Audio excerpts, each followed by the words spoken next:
Hoje eu vou começar uma série no livro de Deuteronômio. Que nome esquisito, né? Difícil. Mas a tradução desse nome é Segunda Lei. E vocês sabem que este foi o livro mais citado por Jesus. Então a gente tem que olhar para ele. Os 3 embates que Jesus teve com Satanás, ele citou este livro. O livro de Deuteronômio. O significado deste nome é Segunda Lei. O Deuteronômio é o 5º livro da Torá. O 5º livro escrito por Moisés. E esse livro foi escrito quando eles chegaram em Cádiz Barneia pela 2ª vez, quando eles estavam diante da terra prometida. E ali então Moisés prepara todo o povo para a conquista da terra. Então este livro, a série chama Preparando o Povo para a Terra Prometida. Esse livro foi escrito por Moisés quando ele estava ali, naquele momento, preparando o povo para a entrada. E termina com a morte de Moisés, que provavelmente não foi ele que escreveu, Foi acrescentado por alguém que estava ali, e termina o livro com a morte de Moisés. Então, gente, eu amo este livro. E por incrível que pareça, no começo do ano passado, Deus falou, leia Deuteronômio. Eu li. E no começo desse ano, Deus me chamou a atenção de novo. Então eu senti que deveria me aprofundar neste livro. E este livro, eu acho que o enfoque dele, que é mais importante, é que ele nos prepara para um tempo novo, para um tempo de conquista. Então você quer viver um tempo de conquista na sua vida? Quer? Então este livro, estes estudos vão te preparar para que você viva este momento. E a mensagem de hoje é como agir diante da promessa. Estavam lá pela 2ª vez diante da terra prometida e como eles agiram. E naquele lugar, em Cádiz Barneia, eles estiveram lá, agora estavam lá pela 2ª vez. Então, eu quero dividir a palavra de hoje em 3 pontos. Primeiro é o mesmo lugar. Eles estavam lá no mesmo lugar que eles estiveram 40 anos antes. No mesmo lugar, duas diferentes respostas. Esse é o primeiro ponto. O segundo ponto é um mesmo lugar, 2 diferentes gerações. A primeira vez estava lá uma geração, 40 anos depois uma 2ª geração, no mesmo lugar. E o terceiro ponto é no mesmo lugar, 2 diferentes líderes. Então vocês veem que coisa, Deus estava dando para aquele povo uma 2ª chance. Sabe aquela coisa que quando você vive algo para com Deus e Deus te dá uma promessa e de repente você sente como se tivesse escapado entre os dedos?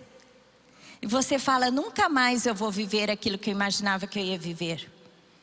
E passa algum tempo e de repente você está ali no mesmo lugar para viver algo novo diante do Senhor.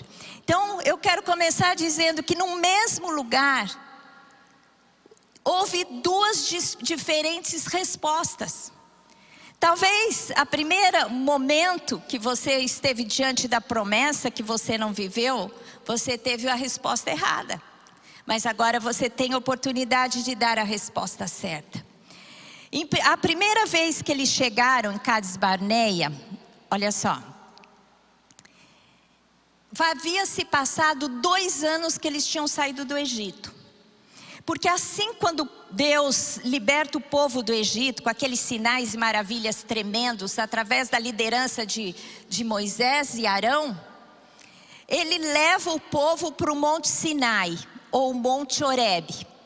E lá ele dá a lei para o povo. E ali eles ficam durante aproximadamente 2 anos.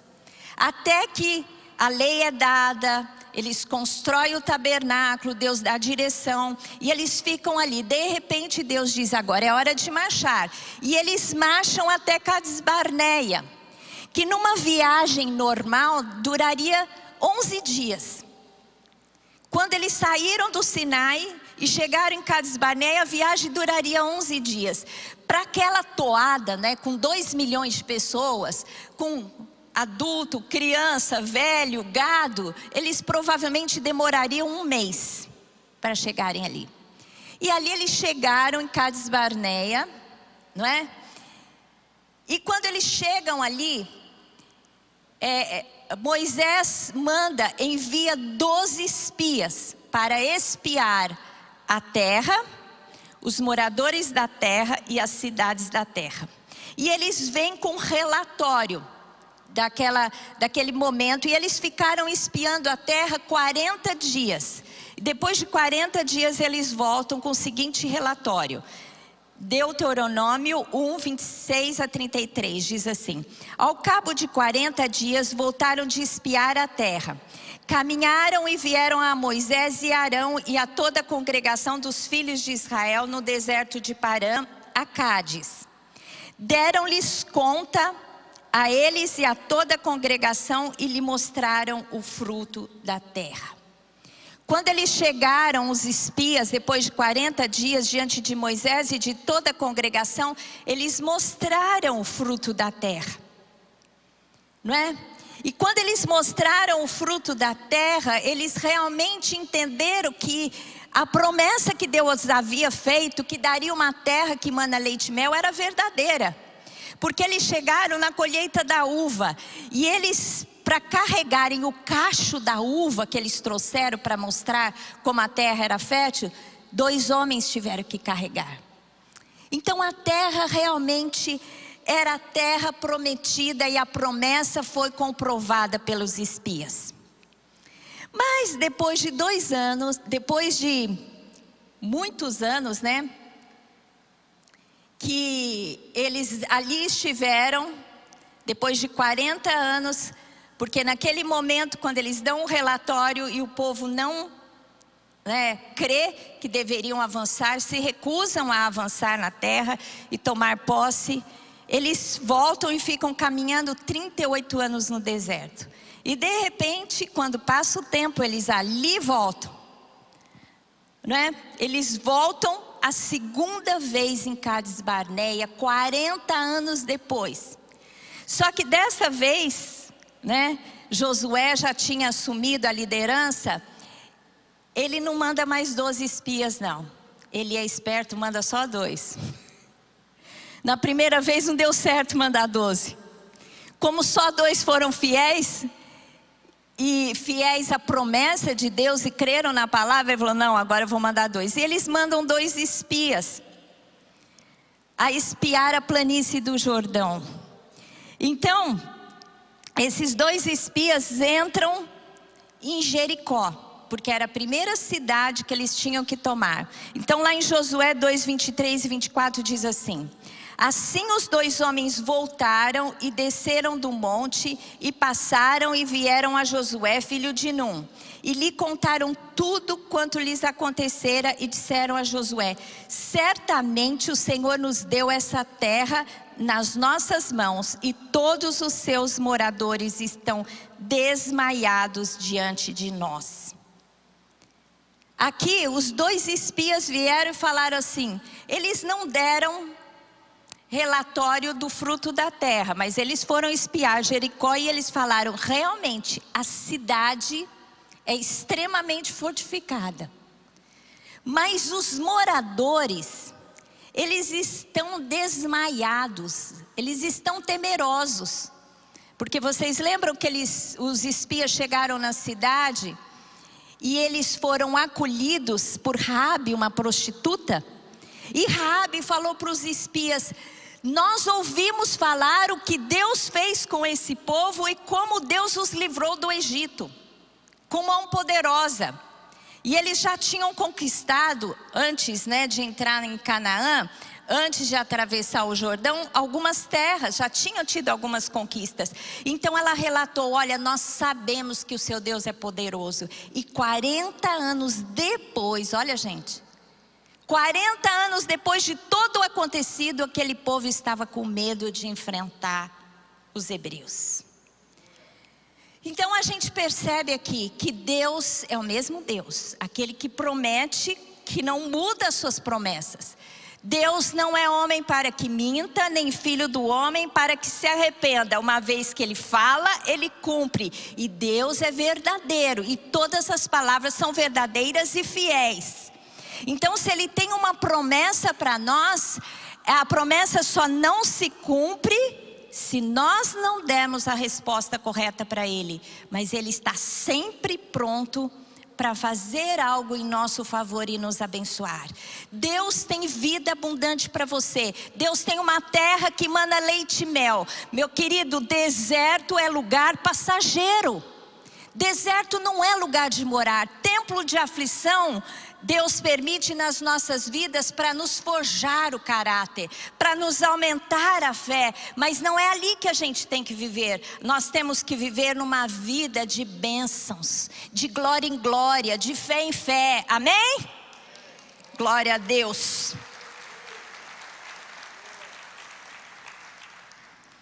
Mas teve duas diferentes reações do povo. A primeira reação foi de incredulidade. Ao cabo de 40 dias, né, eles vieram e mostraram o fruto da terra. Em Números 13, 32 a 33, fala sobre a avaliação de 10 espias que lá foram. E adiante dos filhos de Israel, infamaram a terra que havia espiado, dizendo: a terra pelo meio da qual passamos a espiar é terra que devora os seus moradores. E de todo o povo que vimos nela são homens de grande estatura. Também vimos ali gigantes. Os filhos de Anak são descendentes de gigantes. E éramos aos nossos próprios olhos como gafanhotos. E assim também o éramos aos seus olhos. Os 10 espias infamaram a terra. Em vez deles mostrarem o fruto e dizerem: olha, essa terra realmente é fértil, como o Senhor disse. Eles infamaram. Eles disseram: essa é uma terra que devora os seus moradores. Porque aquela região era uma região de passagem. E era uma terra muito disputada. Então havia muitos povos que ali chegavam, conquistavam, e depois outros vinham e destruíam aqueles que ali estavam. Então eles disseram: essa terra devora os seus moradores.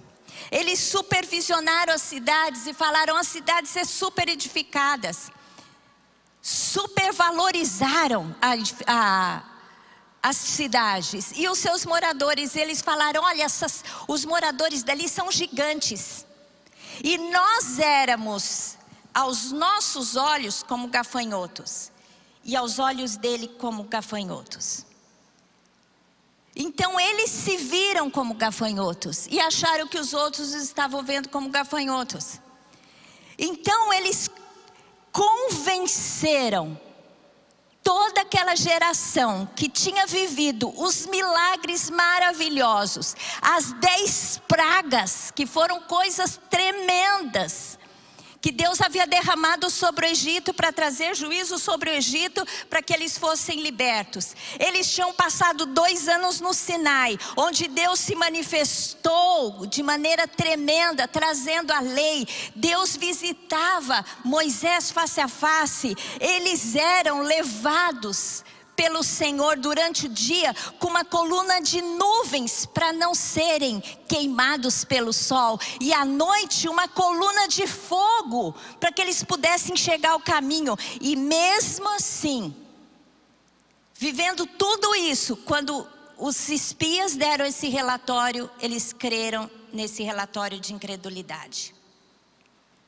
Então, meus queridos, a gente tem que aprender com aquela geração, para que não sejamos geração que morre no deserto, para que não sejamos esta geração incrédula. A gente não tem que olhar para a nossa limitação, mas tem que olhar para o grande Deus que servimos. E olhar para nós como Ele nos vê. E não olhar para as nossas limitações e nos achar como gafanhotos. Nós reagimos de acordo com aquilo que olhamos. Nós temos que olhar para o Deus poderoso que servimos e o que nós somos nele. E sabe o que nós somos em Deus? Nós somos embaixadores de Cristo, nós somos soldados de Cristo. Nós servimos ao general, ao Senhor dos exércitos, ao grande homem de guerra. Quando nós entrarmos numa guerra, nós não vamos sair derrotados nunca. Nós não somos vitoriosos, nós somos mais do que vencedores. É algo além. Vitória normal não é para nós. Nós vivemos uma vitória cheia de milagres, de poder manifesto. Sabe, o mundo natural, as pessoas do mundo podem conquistar coisas, ter vitórias pela força do próprio braço, mas nós não. Nós, como diz a palavra, enquanto dormimos, temos um Deus que trabalha por nós. E quando acordamos, temos um Deus que tem estabelecido para nós o caminho do nosso dia e as vitórias que teremos no nosso dia. Amém? Então, como foi a reação? Duas reações diferentes. Mas teve dois espias, Josué e Caleb, que pensaram completamente diferente. Eles disseram assim, lá em Números 14, 6 e 9. E Josué, filho de Num, e Caleb, filho de Jefoné, dentre os que espiavam a terra, rasgaram as suas vestes e falaram a toda a congregação dos filhos de Israel, dizendo: a terra pelo meio do qual passamos a espiar é muitíssimo boa.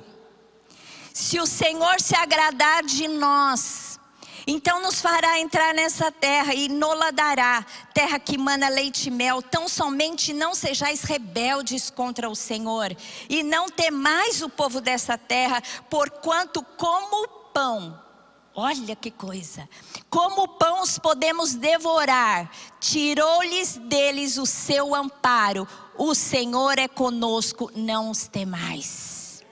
Amém? E olha, nós estamos aqui diante do pão.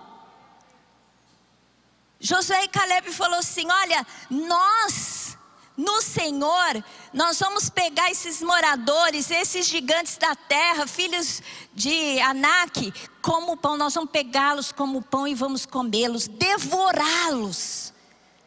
Por quê que ele diz aqui?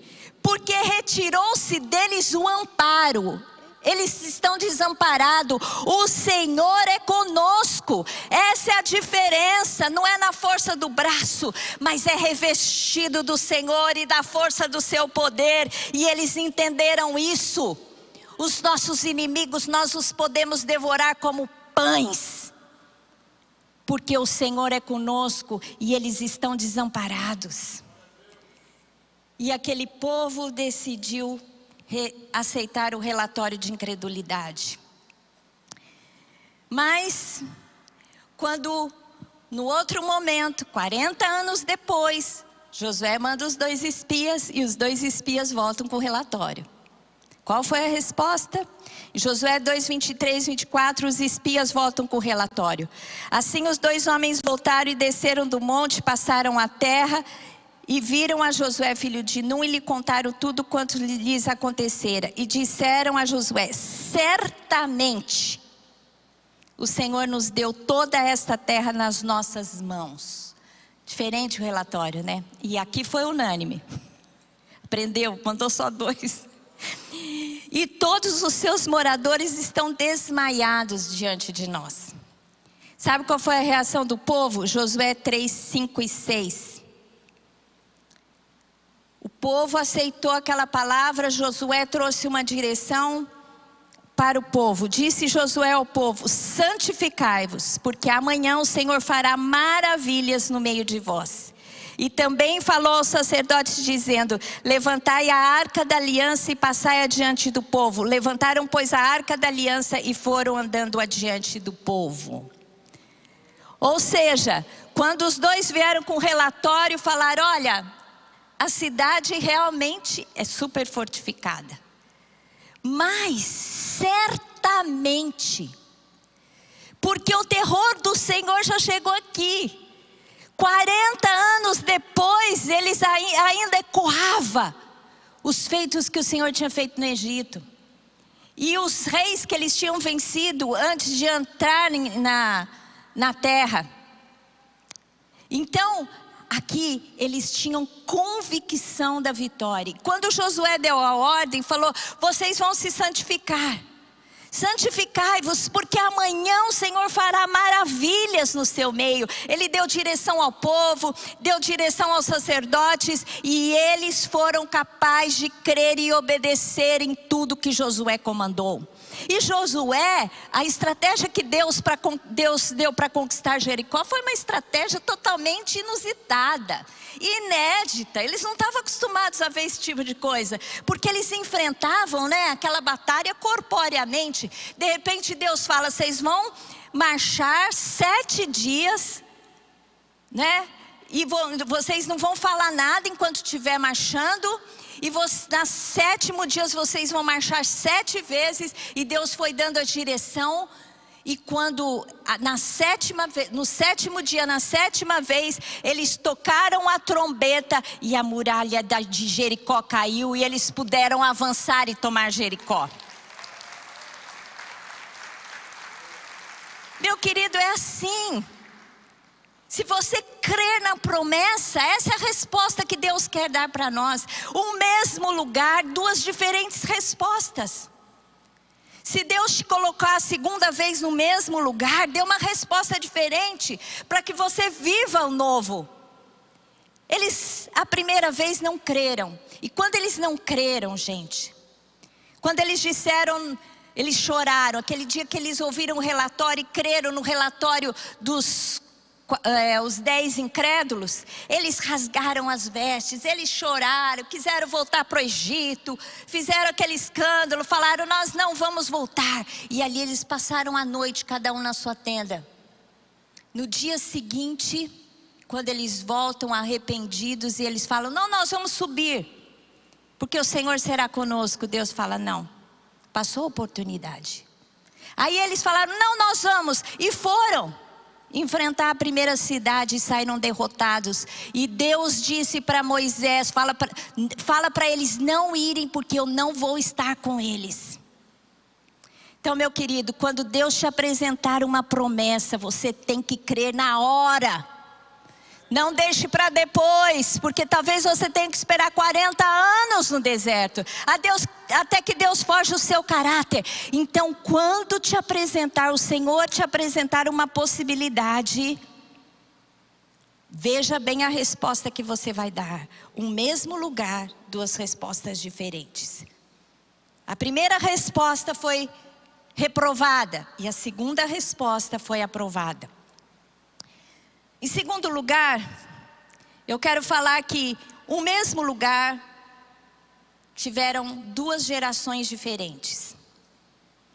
Uma geração teve que ser extinta, para que a segunda geração tivesse a segunda oportunidade. A primeira geração foi aquela que tinha saído do Egito, com mão poderosa do Senhor, com feitos extravagantes, que nunca se ouviu no relato da história da humanidade de novo. Mas eles saíram, Deus os tirou do Egito, mas o Egito não saiu do coração deles. Em Êxodo 16:3 diz assim: disseram-lhe os filhos de Israel: quem nos dera que tivéssemos morrido pela mão do Senhor na terra do Egito, quando estávamos sentados junto às panelas de carne e comíamos pão a fartar. Pois nos trouxeste a este deserto para matardes de fome toda esta multidão. Gente, quando eles saíram do Egito e eles enfrentaram as dificuldades. Em vez deles clamarem a Deus e pedirem o socorro, sabe o que eles faziam? Eles se rebelavam contra o Senhor. E eles murmuravam. Então aqui eles estavam com fome, em vez deles pedirem para Deus a provisão, não, eles falaram, eu quero voltar para o Egito. Qualquer coisa eles queriam voltar para o Egito. Eles não estavam felizes onde estavam. E quando faltou pão, eles falaram, a gente quer voltar para o Egito. Até que Deus faz aquela maravilha, derrama todo dia do céu uma chuva do maná. Desce uma névoa, e quando a névoa se levanta, cai então aquele pó que forma uma farinha e faz um bolo que tem gosto de mel, e eles comiam pela manhã. E à tarde Deus enviava um vento e as cordonizes vinham. Então Deus os alimentou no deserto, mas essa era a reação que eles tinham. O Egito estava lá impregnado neles. Êxodo 17:3 relata também uma outra situação que demonstra isso. Tendo aí o povo sede de água, murmurou contra Moisés e disse, mesma ladainha, por que nos fizeste subir do Egito para nos matares de sede, a nós, a nossos filhos e aos nossos rebanhos? Todo momento eles falavam, por que nós saímos do Egito? Queremos voltar para o Egito, Egito. Mas quando eles estavam no Egito, eles eram escravos, e eles clamaram a Deus, porque eles eram maltratados. E ali eles tinham esquecido de tudo isso, queriam voltar para o Egito. Sabe aquela coisa, de você querer uma bênção de Deus, e Deus te libertar? Daquele homem que te maltrata, daquela esposa que te trai, e Deus te coloca um novo caminho, e de repente você fica com saudade do tempo passado, onde você sofria, mas agora você acha que era bom. Quando Deus te liberta de um vício, quando Deus te liberta do mundo, você está aqui servindo a Deus, e de repente você olha para o mundo e sente saudade do mundo. Não ameis o mundo e nem o que há no mundo.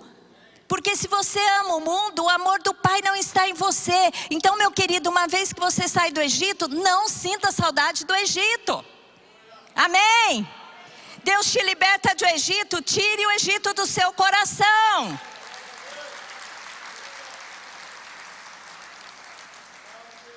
Números 14, 3 e 4 diz assim, e por que nos traz o Senhor a esta terra para cairmos a espada e para que as nossas mulheres e nossas crianças sejam por presa? Não nos seria melhor voltarmos para o Egito? E diziam uns aos outros, levantemos um capitão e voltemos para o Egito. Não queira voltar para o Egito, meu querido. O Egito não é o propósito de Deus para a sua vida. O Egito não era para aquele povo. Aquele povo tinha uma promessa de uma terra, de uma nação próspera. E eles queriam ficar escravos no Egito. E muitas vezes a gente olha para eles e os condena, e nós temos que nos avaliar. Será que nós não queremos voltar à escravidão que antes tínhamos um dia? Nós temos que olhar para frente, para a liberdade, para as bênçãos que Deus nos apresenta. Mesmo que você tenha que passar um tempo de dificuldade, mesmo que Deus te deixe no deserto para provar o que há no seu coração, para tirar o Egito do seu coração, saiba que é uma terra te esperando. Saiba que é um casamento próspero, uma família feliz para você. Saiba que há provisão do Senhor em abundância, não escassez, endividamento, sempre enrolado, nada tendo. Mas Deus tem algo tremendo para as nossas vidas. 2 gerações, a primeira geração saiu do Egito, e quando não aceitou o relatório de Caleb e Josué, que disse, vamos subir que Deus nos dará essa terra. O Senhor os desamparou, o Senhor é conosco, nós vamos comer esse povo como um pão. Eles não creram no relatório de incredulidade. Aí Deus falou, porque vocês creram neste relatório, vocês ficarão 40 anos no deserto. Cada ano para um dia, os espias supervisionaram a terra 40 dias, eles ficariam 40 anos. E Deus disse assim: enquanto não morrer toda essa geração, todas as pessoas que saíram do Egito, que tinham acima de 20 anos, que eram alistados para o exército. Então esses acima de 20 anos não queriam sair para a guerra, para tomar posse da terra.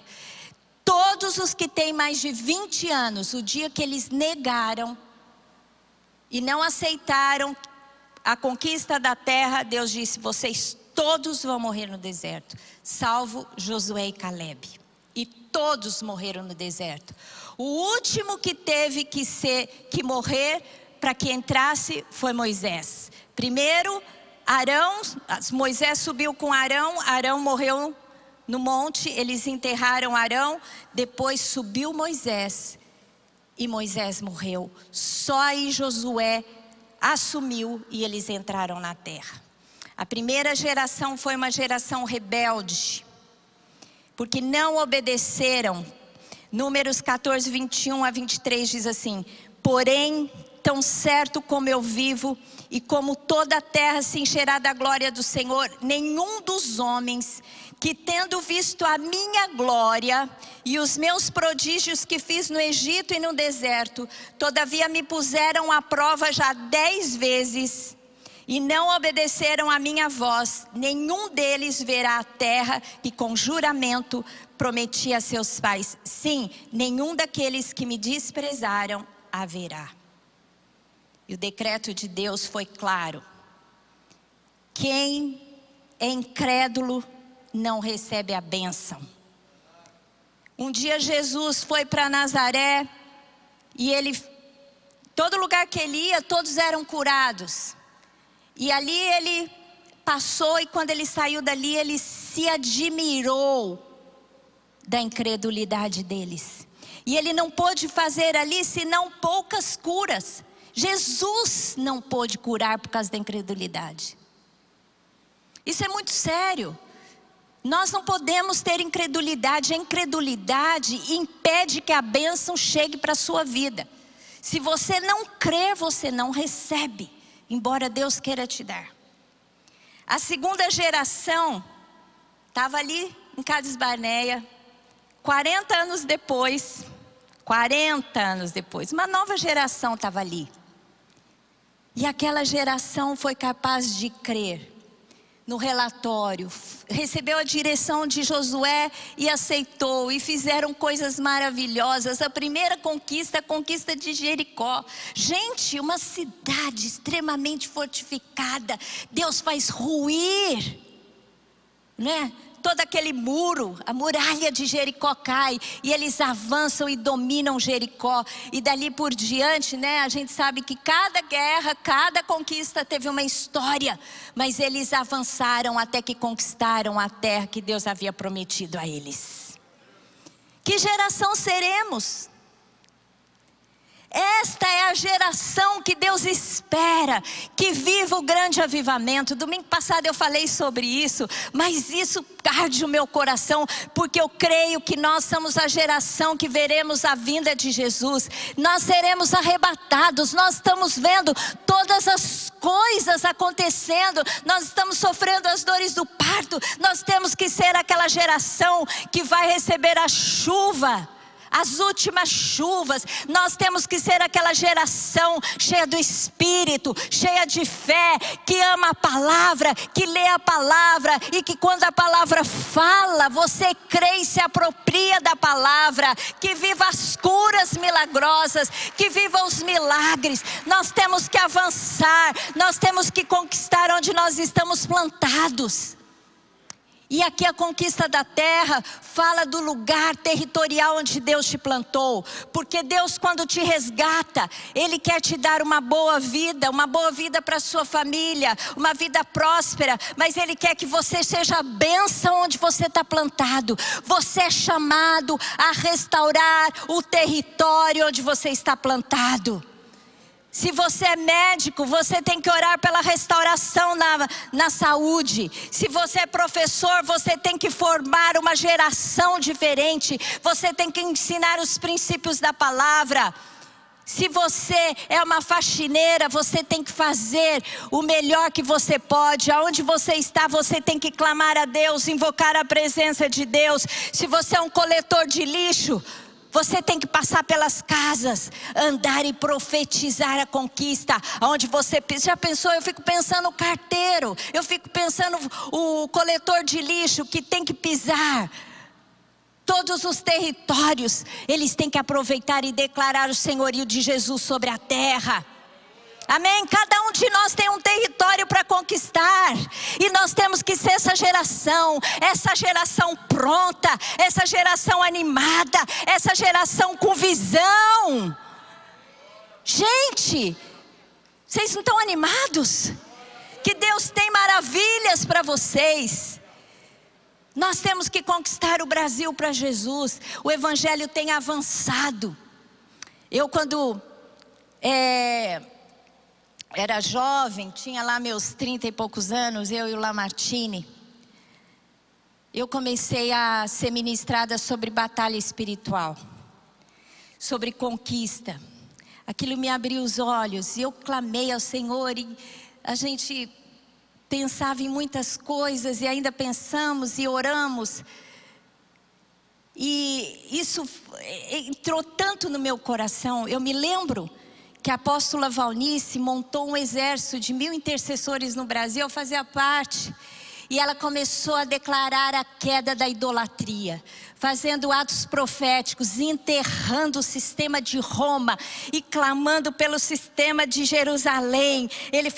Ela declarava: nós vamos sair de Roma e vamos voltar para Jerusalém. Nós vamos sair do sistema do cristianismo corrompido e vamos viver o cristianismo verdadeiro. E ali foram uma década de declaração. E hoje, gente, nós estamos vivendo o que foi plantado.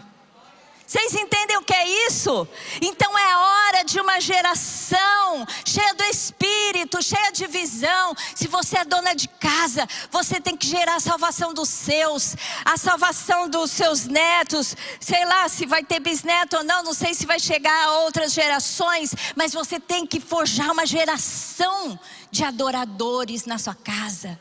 Não importa onde você está, você pode ser vencedor, tem tantas promessas. Eu digo que a Bíblia, no meu canal do YouTube, sempre quando eu começo um estudo, eu falo a mesma coisa. Eu falo: Senhor, parece que eu sou redundante, mas é assim que eu vejo. Eu acho que a Bíblia é um baú de muitos tesouros, de muitas joias preciosas, que só se apropria daquele tesouro e só se torna rico quem abre aquele baú, quem lê a palavra.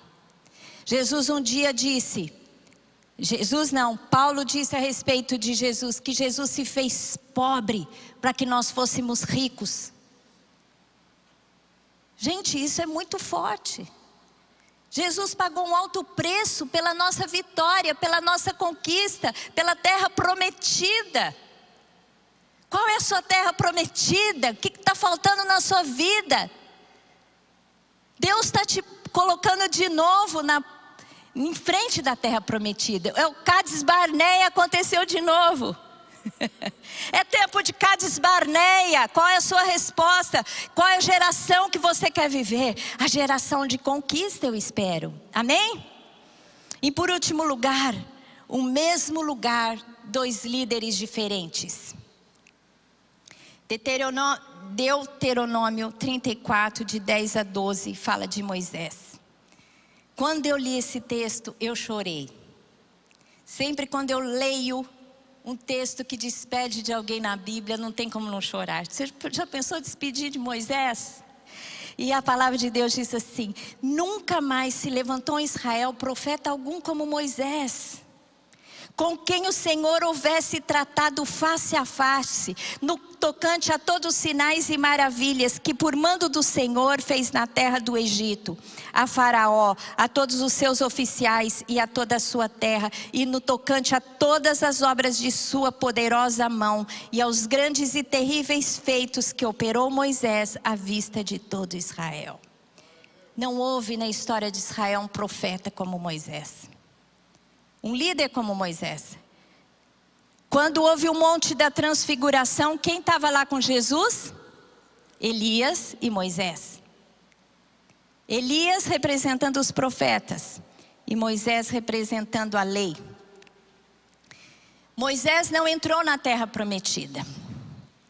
Ele avistou a terra, mas não entrou. Porque Moisés é um tipo, é uma figura da lei. E a lei te aponta para Josué, para a terra prometida. Josué é a figura de Cristo. A lei te aponta para Cristo, mas ela não te traz a salvação. Gálatas 3:24 diz assim: de maneira que a lei nos serviu de aio para nos conduzir a Cristo, a fim de que fôssemos justificados pela fé. Então Moisés foi um homem poderoso em feitos e maravilhas, mas passou o tempo dele, e a unção estava sobre Josué. O texto lá em Josué 1:38 diz assim: Josué, filho de Nun, que está diante de ti, ele ali entrará, anima-o, porque ele fará com que todo Israel a receba por herança. Josué é a mesma palavra que Jesus. Josué é um tipo de Jesus. Moisés é o tipo da lei que te leva até a entrada da terra. E Josué é aquele que te conduz à terra. A lei é aquela que te aponta para Cristo, mas é Cristo quem te leva à conquista das suas bênçãos. A salvação da sua alma, a salvação do seu espírito, a salvação do seu corpo e vida plena e vida abundante em Deus. Amém? Eu quero terminar com o texto que está lá em Efésios 1:9-11. Desvendando-nos o mistério da sua vontade, segundo o seu beneplácito que propuser em Cristo, de fazer convergir em Cristo, na dispensação da plenitude dos tempos, todas as coisas, tanto as dos céus como as da terra. Nele digo, no qual fomos também feitos herança, predestinados segundo o propósito daquele que faz todas as coisas conforme o conselho da sua vontade. O mesmo lugar, dois líderes diferentes, porque hoje é tempo de Josué. Nós estamos vivendo a plenitude dos tempos em Cristo Jesus. Jesus se revelou, né? Para que nós pudéssemos nele ter vida eterna e vida abundante. Amém? Eu termino essa palavra dizendo que resposta você vai dar? Como você vai agir diante da promessa? A resposta tem que ser uma resposta de fé. Você tem que viver a geração dos que creem, sob a liderança de Josué, que é Jesus Cristo. Amém? É isso que Deus espera de nós. Que nós possamos nos apresentar diante da promessa dessa forma, para vivermos a sua plenitude. Amém? Feche os seus olhos agora, eu quero orar com você.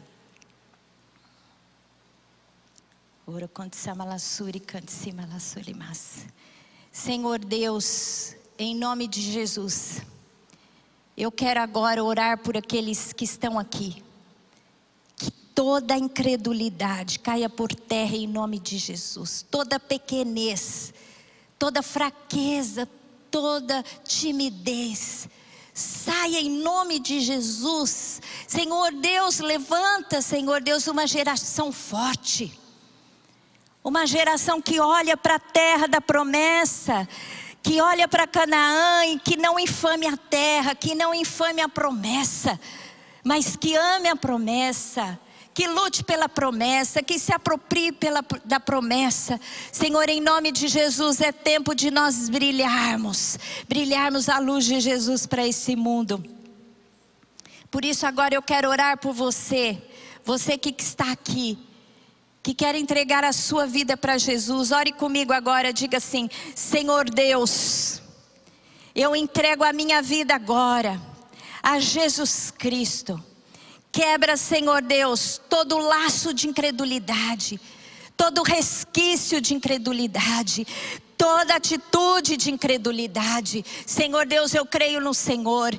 Eu creio que o Senhor enviou Jesus Cristo para me resgatar, para me salvar dos meus pecados. Perdoa os meus pecados, quebra as minhas cadeias com mal e liberta-me, Senhor Deus. Eu me entrego agora em Cristo Jesus. Você que está aí, você que fez essa oração, você pode acionar o QR Code para que nós te conheçamos. E você que está aqui, se você fez essa oração de entrega pela primeira vez, levante a sua mão, que eu quero ver se tem alguém aqui que fez essa oração de entrega pela primeira vez. Não estou vendo ninguém. Então você que está aqui, que é do Senhor, o que Deus espera de nós nesse tempo é que nós tomemos a posição em fé. Amém? Eu gostaria que você ficasse em pé e declarasse em Cristo Jesus a fé no Senhor Deus. Amém?